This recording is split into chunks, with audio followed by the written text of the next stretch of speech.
आज कॉम्बिनेशन बहुत अच्छा है, समझ रहे हैं। एक तो सोमवार दिन है, सोमवार दिन शिव के लिए प्यारा होता है, और सोमवार के दिन यदि एकादशी आ जाता है तो शिव और विष्णु दोनों का कंबाइंड पूजा विशेष लाभदायक हो जाता है। संयोग से आज के दिन सफला एकादशी भी है, समझ रहे। ये एकादशी व्रत पांडवों ने विष्णु भगवान यानी श्री कृष्ण के कहने पर एकादशी व्रत का प्रारंभीकरण किया। 24 एकादशी होते हैं वर्ष में, उन सारे एकादशी के व्रत को का अलग अलग फल होता है। ये एकादशी जो आज एकादशी है, इसको सफला एकादशी कहते हैं। तो आज के दिन का पूजन विष्णु भगवान को यदि समर्पित किया जाता है तो व्यक्ति के लिए विशेष लाभकारी माना जाता। अब ये पूजा आज के दिन ही क्यों किया गया, और ये जो मंगल चंडिका स्तोत्र का पाठ और अर्क विवाह क्या है, इसको भी जान लेना आवश्यक। ये जो मंगल चंडिका स्तोत्र का पाठ किया जाता है, ये ब्रह्म पुराण में लिखा गया, और शंकर जी ने चंडिका नाम की देवी को इंगित किया है, समझ रहे। यही चंडिका नाम की देवी का पाठ कृष्णावतार में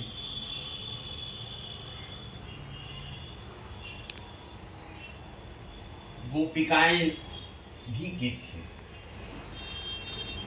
जो कृष्ण गायब हो गए थे वो परिलक्षित थे। और अगर हम ज्योतिष से कनेक्ट हो रहे हैं तो मंगल ग्रह रक्त का कारक माना जाता है, और वह मंगल ग्रह भूमि पुत्र भी कहा जाता है और शिव पुत्र भी कहा जाता। यही मंगल हमारे आपकी कुंडली में अगर पहले स्थान पर, चौथे स्थान पर, 7वें स्थान पर, 8वें स्थान पर और 12वें स्थान पर रहता है तो जातक की कुंडली मांगलिक। मांगलिक कुंडली होने के कारण वैवाहिक जीवन में किसी न किसी प्रकार का उतार चढ़ाव आता है।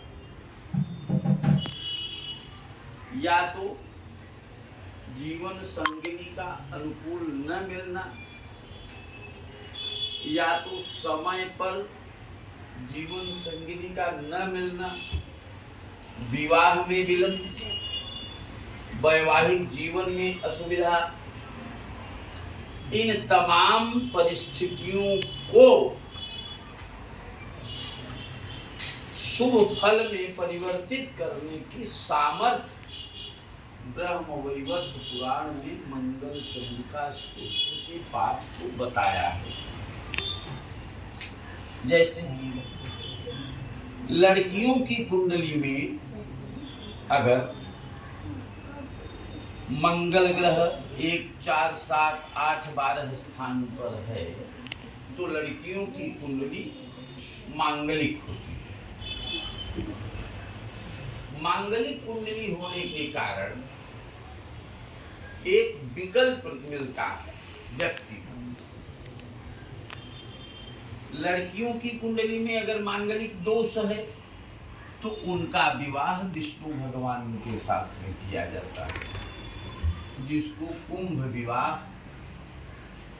या पिप्पल विवाह कहते हैं। और लड़कों की कुंडली में अगर रहता है तो अर्क विवाह कहा जाता है। अब अर्क विवाह क्या है, इसको भी जान लेना आवश्यक। अर्क माने मदार होता है, अर्क माने मदार होता है। ये मदार का दाल समझ रहे?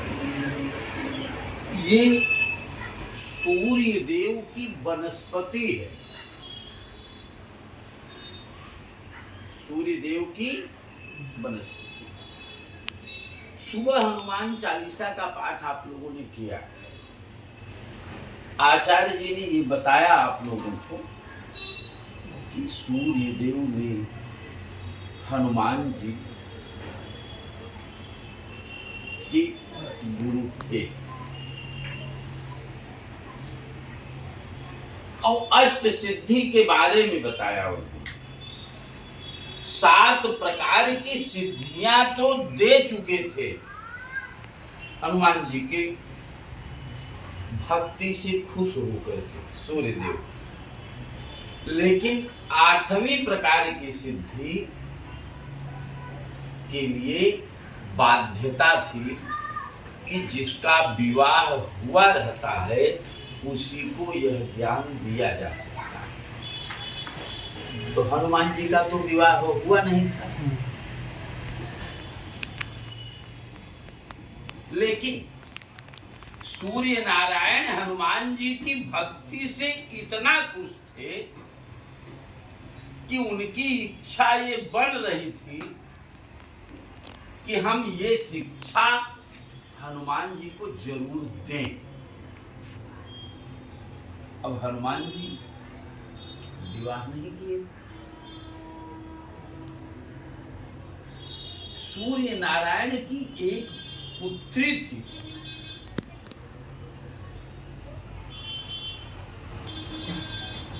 जो अपनी बाल्यावस्था से ही तपस्विनी थी, तपस्या करती थी। और उसके तपस्या से ऋषि खुश होकर के उसको वरदान दिए कि तुम्हारा पति भी बहुत तपस्वी होगा और तुम्हारा पति भी ब्रह्मचारी होगा और पति पत्नी दोनों तपस्या में लीन रहो। ये बात ध्यान में आई सूर्य नारायण के पास। सूर्य नारायण की बेटी का नाम सुवर्चा था और सूर्य नारायण ने हनुमान जी से कहा कि मैंने 7 प्रकार की सिद्धियों को तो आपको मैंने दे दिया है, 8वीं प्रकार की सिद्धि के लिए आपको विवाह करना होगा। हनुमान जी कहे हम आजन्म ब्रह्मचारी रहने का संकल्प मैंने ले लिया है, इसलिए हम शादी वाली। तो स्वयं सूर्य नारायण ने ये प्रस्ताव दिया कि हमारी एक बेटी है जो तपस्विनी है और तपस्या में लीन है, उसको किसी ने वरदान दिया था कि तुम्हारी शादी ब्रह्मचारी के साथ ही होगी, तो आप ही वो ब्रह्मचारी हो, आपके साथ हम विवाह कर देंगे। इसके बाद में आप विवाह बंधन में जुट जाओ, फिर आप अपने ब्रह्मचर्य का पालन करो, कोई दिक्कत नहीं है। तो दक्षिण में एक मंदिर है अगर नेट में भी सर्च करेंगे तो हनुमान जी की पत्नी के साथ में हनुमान जी का फोटो भी केवल शादी दिखावा रूप में किया और इसके बाद में उन्होंने अपनी तपस्या प्रारंभ कर दिया। सूर्य की बेटी भी तपस्या प्रारंभ कर दी और स्वयं सूर्य नारायण ने 8वीं प्रकार की सिद्धि को भी हनुमान जी को दे दिया। समझ रहे हैं? तो इसी कारण किसी पुरुष की कुंडली में अगर मांगलिक दोष होता है तो अर्क विवाह की विधि से प्रक्रिया फॉलो किया जाता है। समझ रहे हैं? अब आकाशात पतितम तोयम यथा गच्छति सागरम सर्वदेवान नमस्कारः केशवम प्रतिगच्छति। क्योंकि मंगल ग्रह से संबंधित ये पूजा है, इसलिए मंगलवार का दिन आना आवश्यक माना जाता। और शास्त्रों में भी कहा गया है कि स्थाप्यम समाप्यम शनि भौम वारे। स्थाप्यम समाप्यम शनि भौम वारे, इस प्रकार से ये प्रक्रिया की जाती है। शंकर जी ने क्या कहा उसको आप ध्यान से सुन लीजिए।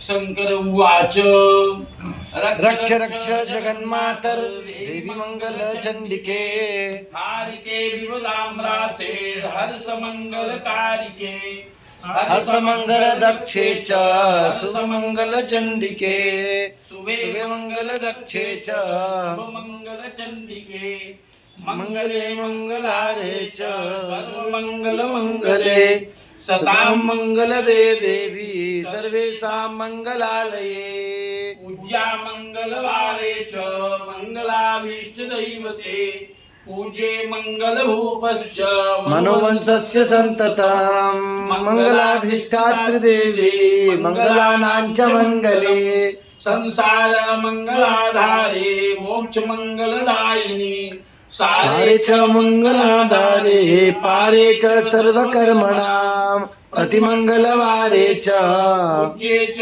मंगलप्रदे स्तोत्रेणानेन सम्भुश्च स्तुत्वा मंगलचण्डिकां प्रतिमंगलवारे च पूजां कृत्वा गतः शिवः।